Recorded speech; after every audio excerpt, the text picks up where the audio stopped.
ఓం శ్రీ మాత్రే నమః. అందరికీ నమస్కారం అండి. వృశ్చిక రాశి వారికి జూలై 19వ తేదీ అనగా ఆదివారం రోజు వారి యొక్క రాశి ఫలితాల ప్రకారం ఖచ్చితంగా జరిగేది ఇదేనండి. ఇంకా ఈ రాశి వారు ఎవరైనా మన ఛానల్ని కొత్తగా చూస్తున్న వారు ఉంటే సబ్స్క్రైబ్ చేసుకుని వాళ్ళు దయచేసి సబ్స్క్రైబ్ చేసుకొని ఈ వీడియో మీకు నచ్చినట్లయితే లైక్ చేసి మాకు సపోర్ట్ చేయడం మాత్రం మర్చిపోకండి. మరి ఈ రోజున జరిగేటటువంటి ప్రధానమైన అంశాల గురించి తెలుసుకుందామండి. ఈ రోజు అయితే జాగ్రత్తగా ఉండవలసినటువంటి అంశంగా చెప్పుకోవచ్చు. ఎందుకంటే ఈ రోజున మీ జీవితంలో ఒక డెడ్ లైన్గా ఉండబోతోంది. ఎందుకు అంటే కనుక మధ్యాహ్నం 2:30 తర్వాత మీ జీవితంలో ఊహించినటువంటి ఒక మార్పు అనేది రాబోతుంది. శ్రీ సమ్మక్క సారక్క జ్యోతిష్యాలయం గురువు గారు విజయరాజు గారు ముఖం చూసి చేయి చూసి లేదా ఫోన్ కాల్ ద్వారానే జాతకం అనేది చెప్పబడండి. స్త్రీ పురుష వశీకరణ కూడా చేయబడును. ప్రేమ సమస్యలు, పెళ్లి సమస్యలు, వ్యాపార సమస్యలు, ఉద్యోగ సమస్యలు, రాజకీయ సమస్యలు, విదేశీ ప్రయాణం, ఇలా ఏ సమస్యలకైనా ఈ గురుగారు 100% ఖచ్చితంగా మనకు జాతక ఫలితాలు అనేది చెప్పబడండి. మీరు ఎక్కడున్నా సరే ఈ గురుగారిని ఫోన్ కాల్ ద్వారా సంప్రదించవచ్చు. ఈ గురుగారి ఫోన్ నెంబర్ వచ్చేసి 9100263308 అండి. మీరు ఏ సమస్యలతో బాధపడుతున్న ఆ సమస్య నుంచి బయటపడాలంటే మాత్రం ఈ గురుగారిని సంప్రదించి చూడండి. చాలా నమ్మకమైన గురుగారు చెప్పినట్టుగా జరుగుతుంది. ఖచ్చితంగా మీకు నమ్మకం ఉంటే మాత్రం ఈ గురుగారిని సంప్రదించి చూడండి.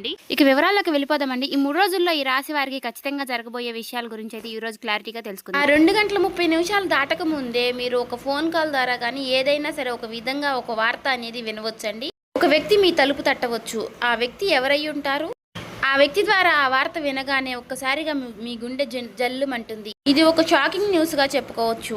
అయితే ఈ వార్త మిమ్మల్ని భయపెట్టేటటువంటి వార్త కూడా కావచ్చండి. లేదంటే ఒక ఆనందంతో ఉక్కిరిబిక్కిరి చేసేటటువంటి ఒక శుభవార్త అయి కూడా ఉండవచ్చండి. మరైతే ఈ వీడియో మీ జీవితాన్ని తప్పకుండా మలుపు అయితే తిప్పబోతుందని చెప్పుకోవాలి. కాబట్టి ఈ వీడియోని మీరు ఎక్కడ కూడా స్కిప్ చేయకుండా చివరి వరకు చూస్తేనే మీకు అప్పుడు ప్రతి ఒక్క చిన్న విషయం కూడా క్లారిటీగా మీకు అర్థమవుతుందండి. ఇక సాధారణంగా ఏంటంటే ఈ రాశి వారు చాలా అంటే చాలా తెలివిగా ఉంటారు. చాలా గొప్ప తెలివితేటలను కలిగిన వారై ఉంటారండి. అలాగే మంచి దురదృష్టి కలిగిన వారిని కూడా చెప్పుకోవచ్చండి. అలాగే మీకు ఏదైనా ఒక విషయం జరిగే ముందు ఒక రకమైనటువంటి సూచన, అంటే అది అంతర్బోధ, అంటే ఇలా జరుగుతుంది అని చెప్పేసి మీ మనసుకి కనిపిస్తూ ఉంటుంది. కానీ ఈ మధ్య కాలంలో మీ మనసు మొద్దుబారిపోయినట్లుగా మీకు కూడా అనిపిస్తుంది కదా. అంటే మీరు అనుకున్నవి ఏది కూడా పూర్తిగా వర్కౌట్ కావడం లేదండి. గత కొన్ని రోజులుగా ఎదుటివారు కూడా మిమ్మల్ని అర్థం చేసుకోవటం లేదనేటటువంటి బాధగా, అది కూడా మీలో ఒక వంతు బాధగా ఉంది. మరైతే మీ గుండె లోతుల్లో ఏదో ఒక అద్భుతం అనేది జరగబోతుంది అని చెప్పేసి మీరు మాత్రం మనసులో పూర్తిగా ఏదో ఒక విషయంలో నమ్ముతూనే ఉంటారు. అయినప్పటికీ గత కొన్ని సంవత్సరాలుగా మీరు ఒక గందరగోళమైనటువంటి పరిస్థితులు అనేది చిక్కుకున్నారండి. చెప్పాలంటే ముఖ్యంగా ఒక ఆర్థిక పరమైనటువంటి విషయంలో కావచ్చు, లేదంటే ఒక డాక్యుమెంట్స్ విషయంలో కావచ్చండి, లేదా భూమి విషయంలో కావచ్చు. ఇలా మీరు ఎదురు చూపులు చూస్తూ ఉన్నారు. అసలు ఇది జరుగుతుందా లేదా అని చెప్పేసి ఒక రకమైనటువంటి సంఘటనతో సంవిధ్యంలో మీరు కొట్టుమిట్టు ఆడుతున్నటువంటి పరిస్థితులు కూడా కనిపిస్తూ ఉన్నాయండి. మరైతే మీరు బాగా నమ్మినటువంటి కొంతమంది వ్యక్తులు కూడా మీ మీద నెగిటివ్గా సమాచారం అనేది చేస్తూ ఉండటం. అయితే రేపటి రోజున మీకు మధ్యాహ్నం ఈ టెన్షన్స్ కానీ, లేదంటే తర్వాత జరగబోయేటటువంటి అంశం గురించి కానీ తెలుసుకుంటే ఇది మీకు చాలా చాలా ప్రత్యేకంగా మీ జీవితంలో ఉండబోతుంది. ఇప్పుడు అసలు విషయానికి వస్తే కనుక రేపటి రోజున మధ్యాహ్నం 2:30 లోపు మీకైతే ఒక వార్త అయితే అందుతుందండి. ఆ వార్త ఏమిటి అంటే కనుక ఆ వార్త మీ జీవితాన్ని ఎన్నో మలుపులు తిప్పుతుంది. అంటే దీని గురించి మీరు ఎప్పుడో ఆశలు వదిలిపెట్టుకున్నటువంటి ఒక పాత విషయం గురించి ఆ చర్చ అనేది కావచ్చు. అదేంటంటే మీ ఆస్తి తగాదాలు ఏదైనా, ఇలా దానికి సంబంధించి మీ యొక్క విజయానికి కారణం కావచ్చు, లేదా ఎంతో కాలంగా మీరు ఎదురు చూస్తున్నటువంటి ఒక విదేశీ ప్రయాణం అయి ఉండవచ్చు. ఇంకా లేదంటే ఒక భారీ మొత్తం ఒక అమౌంట్ అనేది మీ అకౌంట్లో పడడం, దాని గురించి అయ్యి ఉండవచ్చు. మరి మీకు రేపటి రోజున ఆ సమయంలో ఒక శుభ పరిమాణం అనే చెప్పుకోవచ్చండి. అందులో కూడా ఒక ట్విస్ట్ ఉంటుందండి. ఆ వార్త వినగానే మీకు నేరుగా అయితే ఆ వార్త ఏమీ రాదండి. ఏదైనా ఒక వ్యక్తి ద్వారా హఠాత్తుగా ఆ వార్త అనేది మిమ్మల్ని చేరుకుంటుంది. మీ గుండె ఎందుకు జల్లుమంటుంది అంటే ఆ వార్త వినగానే మీ గుండె జల్లుమనడానికి 2 రకాలైనటువంటి కారణాలు అయితే లేకపోలేదండి. మొదటిది ఏంటి అంటే నమ్మలేనటువంటి ఒక నిజం. అంటే ఇది మనకి సాధ్యం కాదు కదా అని పూర్తిగా ఫిక్స్ అయిపోయినటువంటి ఒక నిజం. కానీ ఆ వార్త వినగానే అది సాధ్యమైపోయిన అని తెలుసుకోగానే మీ యొక్క మెదడు మొద్దుబారిపోయినట్టుగా అయిపోతుంది. అంటే మీరు చాలా ఆశ్చర్యపోతారన్నమాట.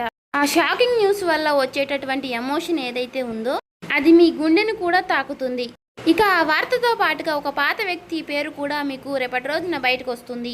అతను లేదంటే ఆమె మరలా వారు మీ జీవితంలోకి రావడం అనేది జరుగుతుందన్నమాట. వారు వచ్చారా అనేటటువంటి ఒక షాకింగ్ అనేది మీలో కలుగుతుందండి. అది ఆనందం, భయం రెండు కలగలిపినటువంటి ఒక రకమైనటువంటి ఒక గొప్ప అనుభూతి లాగా మీకు అనిపిస్తుంది. ఈ అనుభూతి కారణంగా మీకు ఊహించిన విధంగా వచ్చేటటువంటి ఆ ఒక్క వార్త కారణంగా మీరు ఒక్కసారిగా ఆశ్చర్యపోయేటటువంటి అవకాశాలు కూడా చాలా అంటే చాలా ఎక్కువగా కనిపిస్తున్నాయండి. అయితే అసలు మరి ఇప్పుడు ఇది ఎందుకు జరుగుతుంది అంటే, ఇప్పుడు మీరు సాధారణంగా మీరు ఈ 2 గంటల 30 నిమిషాల లోపు దీనికి సంబంధించినటువంటి దీనికి కారణం ఏమిటంటే, మీరు గతంలో చేసినటువంటి ఒక రహస్యకరమైనటువంటి ఒక సహాయం అనేది, లేదంటే ఒక ఇన్వెస్ట్మెంట్లో మీరు పూర్తిగా మర్చిపోయినటువంటి పూర్తిగా ఒక పని, దానికి సంబంధించినటువంటి ఒక మంచి ఫలితాలను అయితే మీకు ఇప్పుడు ఇస్తుందండి. మీ వెనుక ఎవరో మీకు తెలియకుండానే ఈ పని అనేది పూర్తి చేస్తారు. ఎవరు చేసుంటారు అని చెప్పుకోవాలి అంటే మాత్రం ఆ భగవంతుడే చేశారని చెప్పుకోవాలి.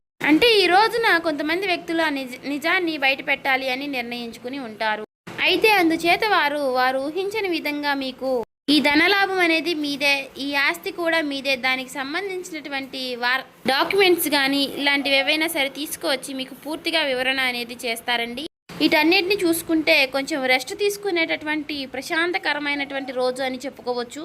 ఊహించిన విధంగా వారు చెప్పడం వల్ల మీకు కొంచెం ఆశ్చర్యకరంగా అనిపిస్తుంది. అయితే దీనికి మరొక రీజన్ కూడా ఉందండి. గ్రహస్థితి పరంగా చూసుకున్నట్లయితే గనుక మీకు ఈ రోజున శని ప్రభావం అనేది కొంచెం తక్కువగానే కనిపిస్తుంది. అలాగే ఈ రోజున మీకు శని భగవానుడు మంచి అవకాశాలను కూడా ఇవ్వబోతున్నాడండి. రాహువుల యొక్క సంచారం, గురు దృష్టి మీ యొక్క రాశి యొక్క పైన కూడా పడిందండి. కాబట్టి ఈ 2 గంటల 30 నిమిషాలు అనేది ఈ రాశి వారికి ఒక ముహూర్తం లాంటిది అన్నమాట. మరి ఈ సమయంలో గ్రహాల యొక్క కలయిక వలన మీకు ఆశ్చర్యకరమైనటువంటి ధనలాభం కానీ, లేదంటే ఒక ముఖ్యమైనటువంటి కీలకమైనటువంటి వార్త వచ్చేటటువంటి అవకాశం, అది కూడా ఆ వార్త నుంచి వచ్చేటటువంటి ఒక లాభం మీకు అన్ని రకాలుగా చాలా అంటే చాలా ఆశ్చర్యకరమైనటువంటి విషయాలను అయితే కలిగిస్తాయండి. అయితే ముఖ్యంగా దీనివల్ల ఏంటంటే, మీరు మీ జీవితంలో ప్రధానంగా చూసుకున్నట్లయితే రేపటి రోజున మీకు ఉన్నటువంటి కొన్ని పెద్ద పెద్ద టెన్షన్స్ కూడా తగ్గుతాయండి. సమాజంలో గౌరవ ప్రతిష్టలు కూడా పెరుగుతాయి. ఆ వార్త వినగానే మీరు ముందు ఎమోషనల్ అయిపోతారు. కానీ ఆ సమయంలోనే మీరు తప్పుడు నిర్ణయాలు తీసుకునే అవకాశాలు కూడా కనిపిస్తున్నాయండి. అంటే అలాగే ఏదైనా మీరు కొంచెం అంటే మీకు బీపీ అనారోగ్య సమస్యలు ఉన్నవారు కూడా ఆవేశపడిపోయి తొందరపడి నిర్ణయాలు తీసుకోకుండా కొంచెం ప్రశాంతంగా నిర్ణయాలు తీసుకోవడం, సమర్థవంతంగా ఎదుర్కొనేటటువంటి ప్రయత్నం అనేది చేయాలండి. అటువంటి శక్తి ఉన్నప్పుడు ఏ విధంగా కూడా మనం భయపడాల్సిన అవసరం అయితే లేదండి. ప్రతి ఒక్క మనిషి విషయంలోనూ కూడా శుభవార్తలు అశుభవార్తలు సాధారణం. ఒక్కొక్క రోజు మనకు చాలా ప్రశాంతంగా అనిపిస్తుంది, ఒక్కొక్క రోజు అసలు ఈ రోజే బాగాలేదు, చాలా ఒత్తిడిగా ఉంది, నిద్ర లేచినప్పటి నుంచి ఎవరి ముఖం చూసాము అన్నట్లుగా ఒక రకమైనటువంటి ఫీలింగ్ అనేది మనలో కలుగుతూ ఉంటుంది. అలా ఒక్కొక్క రోజు ఒక్కొక్క రకంగా ఉంటుంది అన్నమాట. కాబట్టి ఒక్కొక్క రోజు మనకు సంబంధించినటువంటి పనుల్లో కొన్నిటిలో ప్రశాంతత అనేది కనిపిస్తుంది.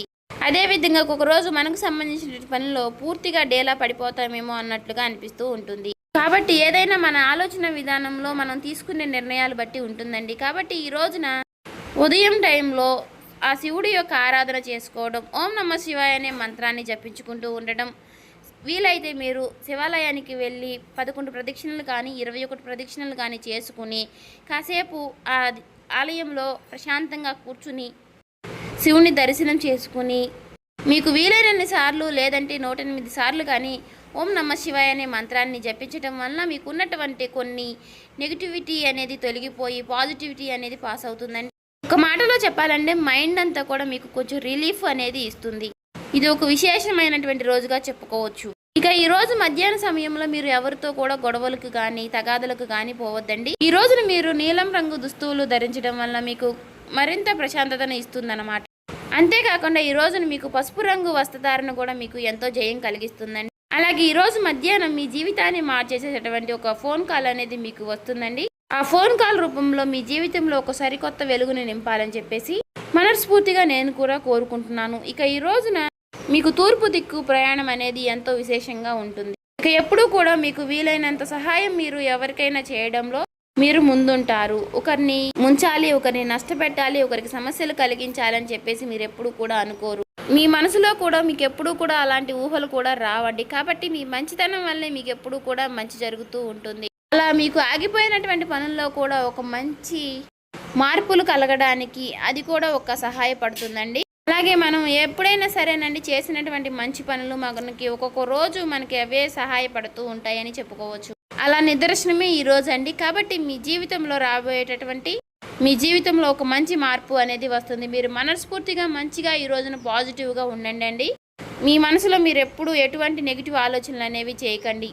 అలాగే మీరు ఏదైనా ఒక విషయం గురించి నిర్ణయం అనేది తీసుకునే ముందు 1కి 4 సార్లు ఆలోచించి పెద్దల యొక్క సలహాలు సూచనలు తీసుకుని జాగ్రత్త నిర్ణయాలు అనేవి తీసుకోండి. అలాగే మీ ఇంట్లో పెద్దల యొక్క ఆశీర్వచనాలతో పాటు మీ జీవిత భాగస్వామి యొక్క నిర్ణయాలని గౌరవించండి. ఇక ఈ రోజున మీరు బయటికి వెళ్ళే ముందు ఆ శివుడి యొక్క బసం కానీ లేదంటే సింధూరాన్ని కానీ ధరించండి నుదుటిన. ఇలా ధరించడం వల్ల మీకు వచ్చేటటువంటి కొన్ని నెగిటివ్ ఆలోచనలు నెగిటివ్ సమస్యలు అనేవి తొలగిపోతాయి. అంతా కూడా పాజిటివిటీగా ఉంటుంది. మీ మనసు కూడా చాలా ప్రశాంతంగా ఉంచుకోనండి. నలుగురితో నవ్వుతూ మాట్లాడండి. ఎవరి మీద కూడా చిరాకు పడడం కోప్పడడం ఇలాంటి పనులు చేయకండి. అలాగే మీకు వచ్చేటటువంటి సంకేతాల ద్వారానే మీకు రిజల్ట్ అనేది చాలా కనిపిస్తూ ఉంటుంది. కాబట్టి మీరు కొన్ని ఏవైనా సరేనండి వచ్చినప్పటికీ వాటి గురించి ఆలోచిస్తూ ఉండండి. సో చూసారు కదండి, ఈ వీడియో కనుక మీకు నచ్చినట్లయితే ఓం శ్రీ మాత్రే నమః అని కామెంట్ చేసి లైక్ చేసి మాకు సపోర్ట్ చేయడం మాత్రం మర్చిపోకండి. ఇంకా ఎవరైనా మన ఛానల్ సబ్స్క్రైబ్ చేసుకునే వాళ్ళు ఉంటే దయచేసి సబ్స్క్రైబ్ చేసుకోండి.